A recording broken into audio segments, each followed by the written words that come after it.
बहुत दुख की बात है, 15 जाना चली गई। ये बहुत अफ़सोस की बात है, दुःख की बात है। वो लोग एक अच्छी नीयत से वहाँ आए थे, पुण्य कमाने के लिए आए थे और उनके साथ ये हादसा पेश आ गया।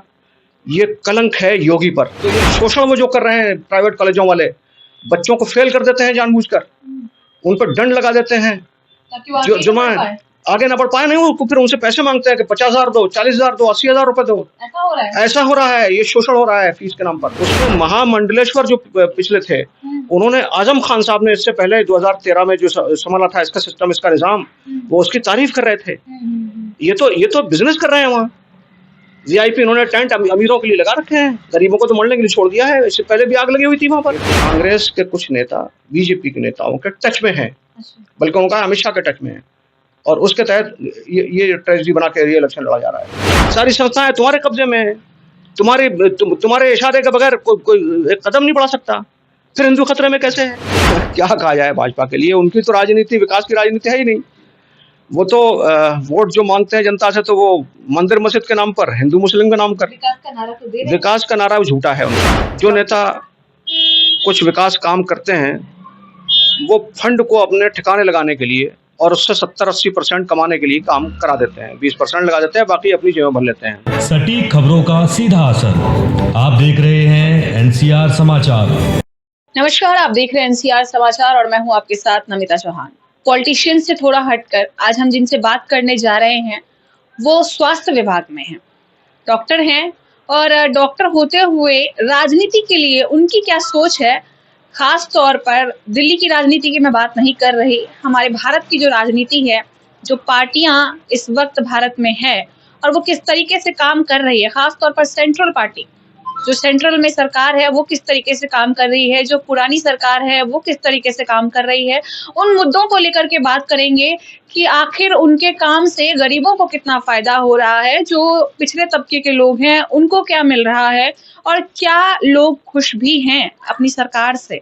तो कुछ यही मुद्दे हैं हमारे आज, जिनको लेकर के हम बात करेंगे डॉक्टर अख्तर से। तो सीधे हम उनसे बातचीत करते हैं, सीधे उनसे जुड़ते हैं। आपका स्वागत है हमारे चैनल एनसीआर समाचार पर। जी शुक्रिया, बहुत बहुत वेलकम। क्या जी कहना चाहते हैं आप हमारे देश की, हमारे भारत की जो राजनीति है उसको लेकर आपकी क्या मान्यता है, क्या समझते हैं आप? मैडम जी, आपका स्वागत है और मैं शुक्रगुजार हूँ कि आपने मुझसे एक अच्छा सवाल किया है देश की राजनीति के बारे में।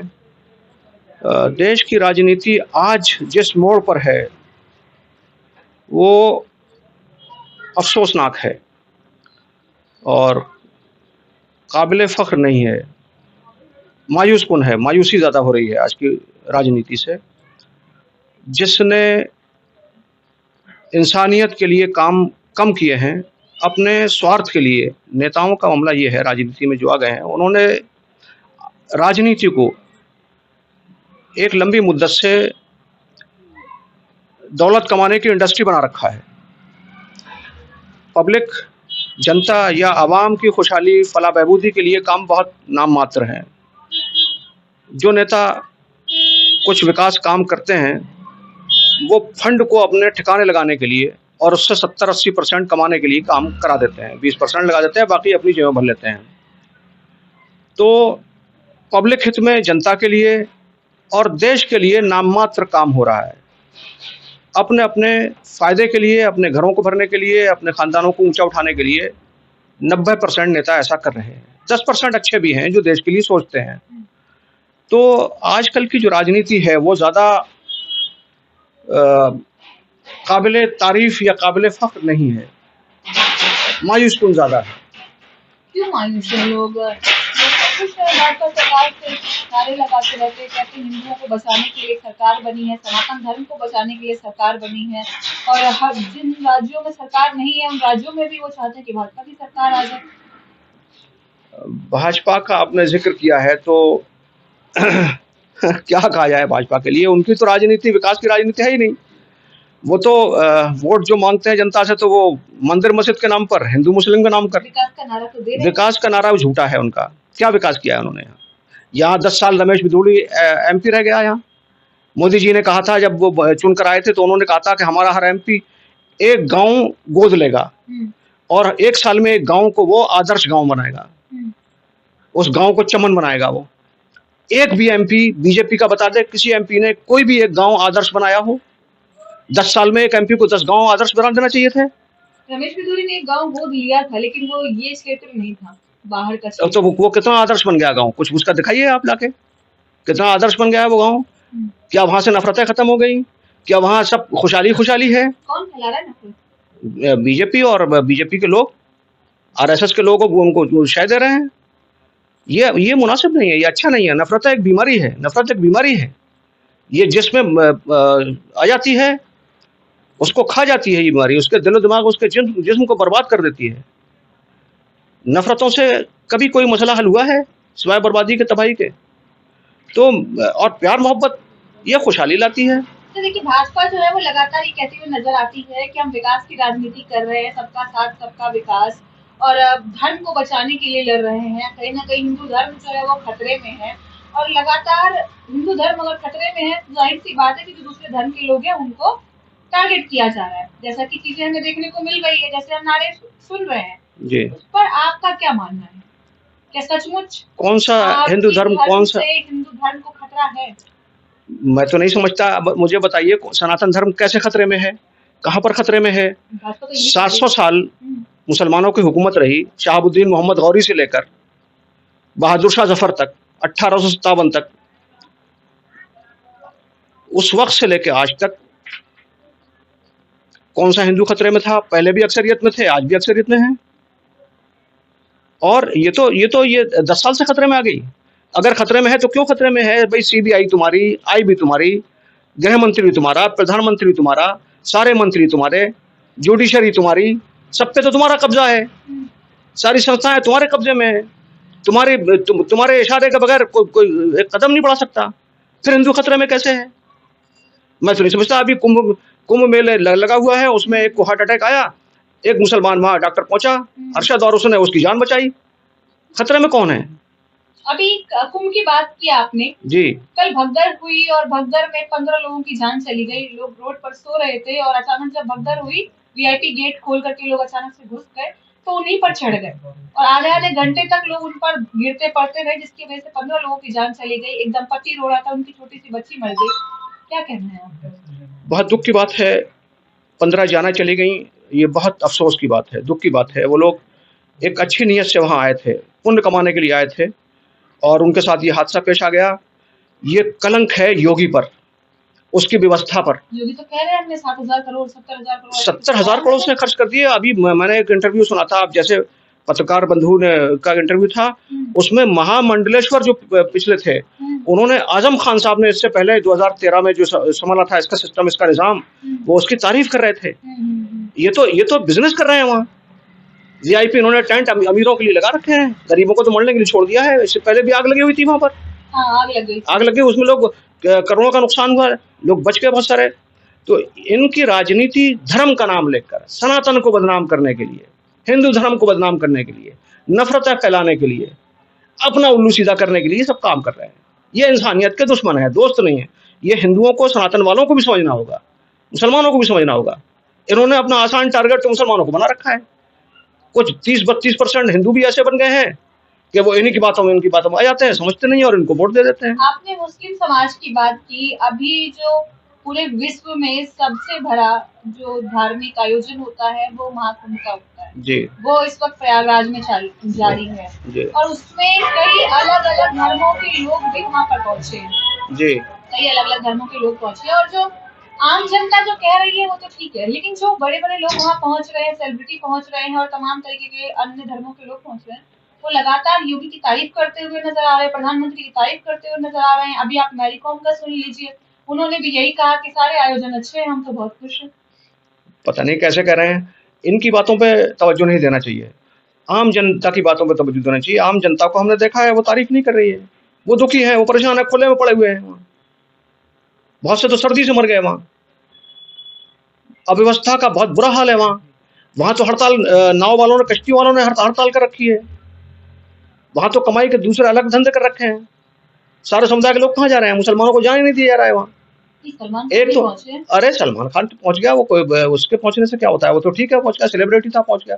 एक मुसलमान हिंदू ही भाई था, वो सिर्फ स्टंट करने के लिए एक अरबिक ड्रेस पहन के वहां पहुंच गया, जुब्बा और रुमाल पहन के, उसको देखा कि मुसलमान आ गया तो उसको मार धरा।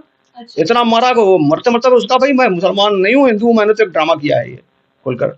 तो नफरत है इस चरम पर पहुंचा दी है बीजेपी ने, आरएसएस ने। ये भाजपा कि हम सभी धर्मों के लोगों का स्वागत कर रहे हैं महाकुंभ के आयोजन में। भाजपा और आरएसएस दुकान की लगाने के लिए मना कथनी किया और करनी में फर्क है, अच्छा, कटनी करने में फर्क। बहुत बड़ा फर्क है। मुंह में राम बगल में छुरी इनकी होती है। तो 22 राज्यों में कैसे सरकार बना ली उन्होंने? बस यही तो उनकी स्ट्रेटजी है, जिसके साथ इलेक्शन कमीशन हो, जिसके साथ ईडी हो, सीबीआई हो, जुडिशरी हो, और जिसके साथ ये सारा जो तंत्र सब सारे उसी के साथ हों, उनको पंगु बना दिया हो, इलेक्शन कमीशन जैसी चीजें हों, उसके साथ तो कौन करा सकता है। आप पूरे देश की राजनीति पर बात कर रहे हैं, फिलहाल जो चुनाव है वो दिल्ली में है और दिल्ली के बाद फिर बिहार में है विधानसभा जी, आप उस पर कुछ नहीं कह रहे? मैं दिल्ली का आजकल चल रहा है, दिल्ली के बारे में कांग्रेस और बीजेपी का समझौता हो गया है आपस में। समझौता हो गया? अरे बिल्कुल, पर कांग्रेस और भाजपा दोनों ही कह रही है कि दोनों हमारे विरोधी हैं। ना रे तो सब कांग्रेस ये ऐसा है, जिस तरह हरियाणा में कांग्रेस ने बीजेपी को जिताने के लिए काम किया, वहां आम आदमी पार्टी से समझौता नहीं किया, तीसरी पार्टी से समझौता करना चाहिए था, मिलकर लड़ना चाहिए था। अगर भाजपा को हराने की नियत थी कांग्रेस की तो हरियाणा में समझौता करना चाहिए था, नहीं किया। उसी तर्ज पर, हरियाणा के तर्ज पर अब कांग्रेस ने आम आदमी पार्टी से समझौता नहीं किया। भाई यहाँ कांग्रेस की एक भी सीट नहीं है, जीरो है, लेकिन उसको समझौता करके 10, 20, 15, 20 सीटें मिल जाती तो वो सीटें लेकर तो कम से कम उसको करना चाहिए था, ताकि अगर भाजपा को हराने की नियत थी कांग्रेस की तो मिलकर लड़ना चाहिए था, लेकिन ऐसा नहीं किया उसने। मैं आपको एक और चीज हवाले की बताता हूँ। एक सीनियर जर्नलिस्ट हैं आदेश रावल जी, उन्होंने कहा है, प्रूफ के साथ कहा है उन्होंने, कि कांग्रेस के कुछ नेता बीजेपी के नेताओं के टच में हैं, बल्कि उनका अमित शाह के टच में है, और उसके तहत ये ट्रेजेडी बना के ये इलेक्शन लड़ा जा रहा है। तो ये तो गरीब जनता को समझना होगा। और कांग्रेस की जो स्ट्रेटजी, कांग्रेस का जो फोकस है वो मुसलमानों पे है, मुस्लिम वोटों पर। हिंदू वोट तो उसको मिल नहीं रहा है कांग्रेस को, मुस्लिम वोटों पर फोकस है पूरी तरह से अभी आपने बीजेपी को जिताने के लिए। कांग्रेस की बात की कि कांग्रेस कहीं ना कहीं भाजपा का समर्थन कर रही है, लेकिन आम आदमी पार्टी के साथ समझौता नहीं कर रही है जी।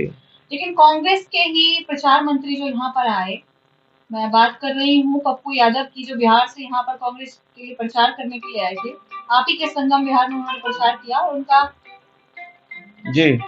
और उनका ये कहना था कि कांग्रेस का मतलब है दिल्ली और दिल्ली का मतलब है कांग्रेस। जो काम शीला ने किया वो काम केजरीवाल नहीं कर पाया और ना ही भाजपा कभी कर पाएगी, इसीलिए हमें किसी से समझौता करने की जरूरत नहीं है, ना किसी के साथ होने की जरूरत है।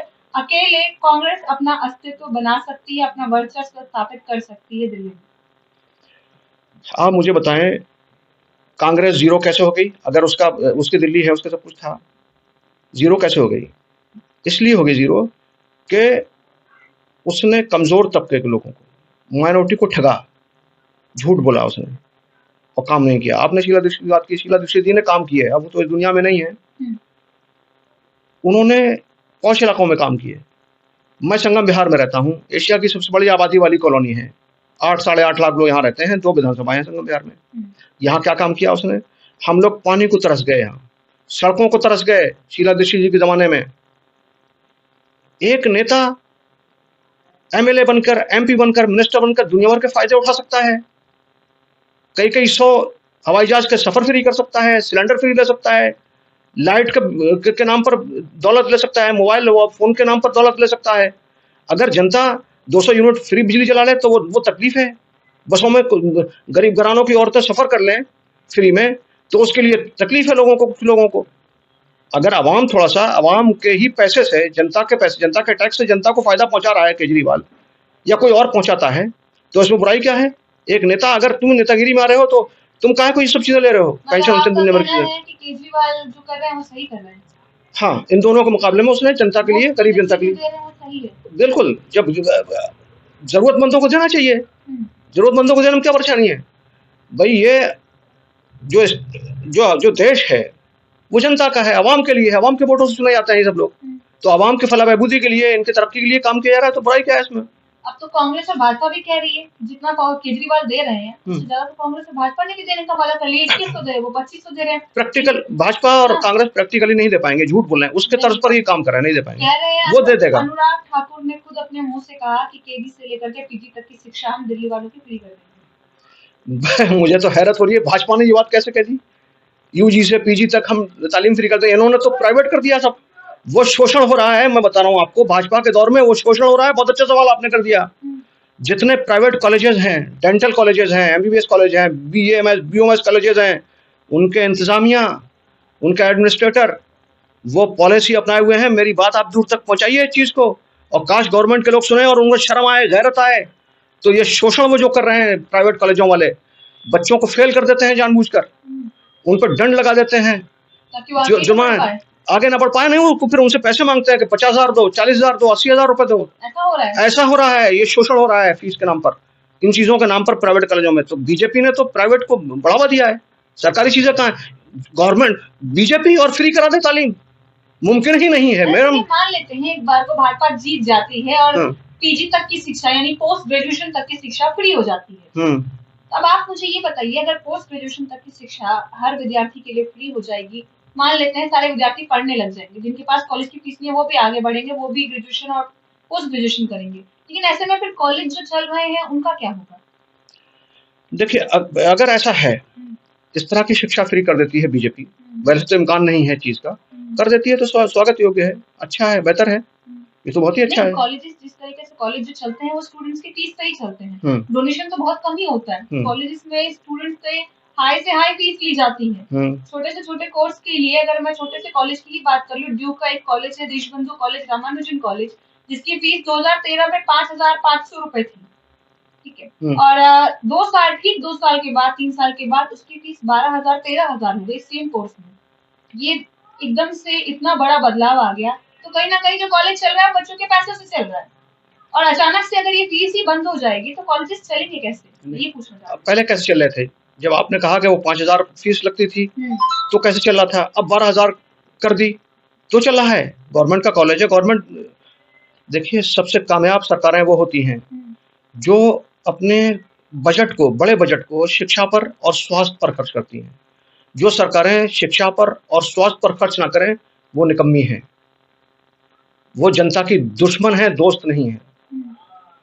प्राइवेट को आप बढ़ावा दीजिए थोड़ा सा, लेकिन उनको मर्यादा में रखिए, कंट्रोल में रखिए।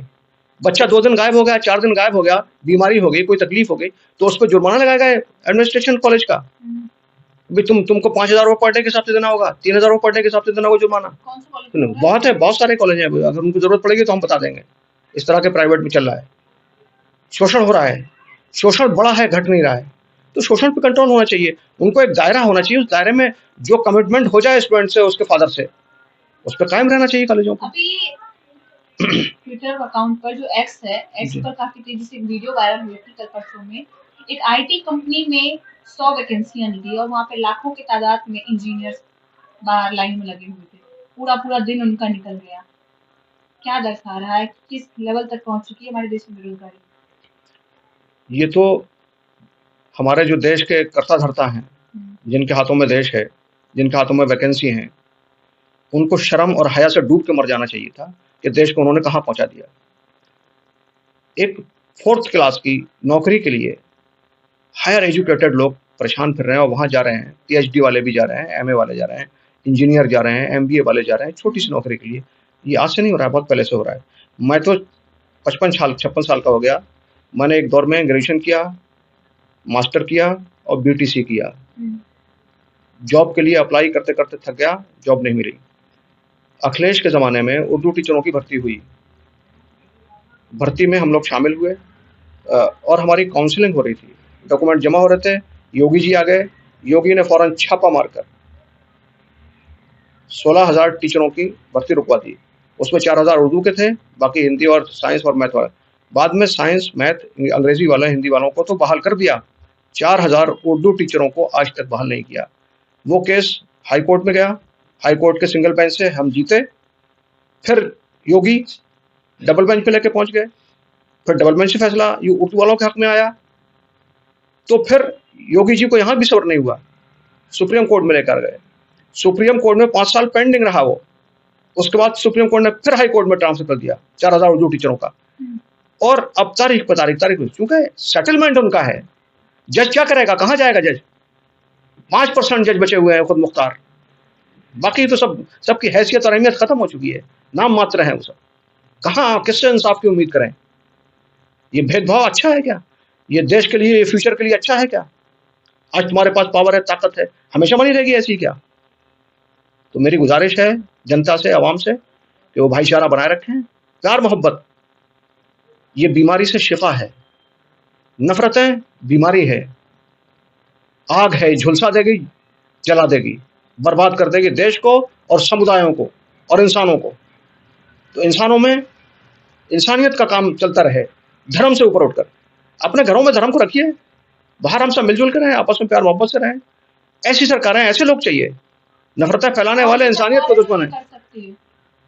ये सब इंसान हैं, सब कर सकते हैं मिलजुल कर। इस तरह का कोई तरीका बनाएं, सारी पार्टियों के लोग मिलकर इस तरह एक मैं तो कह रहा हूँ सुप्रीम कोर्ट के जजों को ये तय करना चाहिए, इलेक्शन कमीशन को खुद मुख्तार होना चाहिए कि इस तरह के कानून, इस तरह के टीएन शेषन आए थे, पहला एक आया था इलेक्शन कमीशन टॉप ऑफिसर, और उसने हालात को देखकर, मैं आपको एक शेर सुनाता हूँ, उसने हालात को, वो उर्दू नहीं जानते थे, हिंदी नहीं जानते थे, लेकिन उसने उर्दू का एक शेर पढ़ा था एक मौके पर, इस व्यवस्था से तंग आकर, परेशान होकर।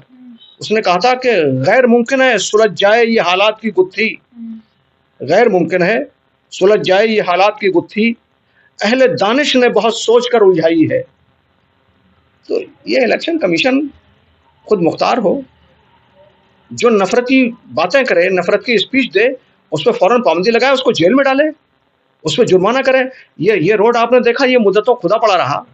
अगर इनके ऊपर जुर्माने होते कि तुमको 3 महीने में ये बना के देना है, नहीं बना के दोगे तो 5 करोड़ रुपए जुर्माना होगा, 10 महीने की कैद होगी, तो ये बनते हैं। अब ये अभी बना देंगे, 4 महीने बाद फिर तोड़ देंगे, कभी किसी चीज के नाम पे। तो देश का संसाधन खत्म कर रहे हैं ये लोग, सिर्फ अपने फंड को बचाने के, अपने फंड का पैसा 80% अपने बचाने के लिए नेता लोग। तो उम्मीद जो जुडिशरी से बाकी रह गई है, 10% जज अच्छे रह गए हैं, बाकी तो सब हायर हो चुके हैं, खत्म हो चुके हैं। तो ये लोग आए हैं निकल कर, और कुछ लोग जिनके ज़र्फ और ज़मीर अच्छे हैं, वो मानवता की खातिर आए, मानवता को बचाने के लिए, और एक अच्छे सिस्टम, अच्छे निज़ाम की तरफ देश को चलाने की कोशिश करें, ले जाएं, जिसमें सब बराबरी का हो। मुजरिम कोई भी हो, उसका धर्म, उसकी जात पात न देखकर उसको, जो मुजरिम है उसको जुर्म की सजा दी जाए, और जो निर्दोष है उसको बचाया जाए। अभी हमने बात की डॉक्टर अख्तर से, जिनका ये कहना है कि ज़रूरत है हमें भाईचारे से रहने की, क्योंकि पार्टियां जो हैं वो कहीं ना कहीं अपना उल्लू सीधा करने में लगी हुई है और जनता का कहीं ना कहीं इस्तेमाल हो रहा है। अगर बात करें सनातन धर्म को बचाने की, हिंदू धर्म को बचाने की, तो उनका यही कहना है कि आखिर ये खतरे में पड़ा ही कब, क्योंकि पहले भी कई ऐसे साल रहे हैं, कई 100 साल तक मुगलों का शासन रहा और तब भी कभी हिंदुओं को कोई खतरा नहीं हुआ था। तो ये सब एक राजनीति है और इन चीजों में आपको नहीं पड़ना चाहिए। खैर, दिल्ली में इस वक्त चुनाव है और 5 फरवरी को मतदान है। क्या कैसे होता है, सारी चीजें हम आपको लगातार अपडेट करते रहेंगे। बने रहिए हमारे चैनल एनसीआर समाचार पर। मैं आपके साथ नमिता चौहान।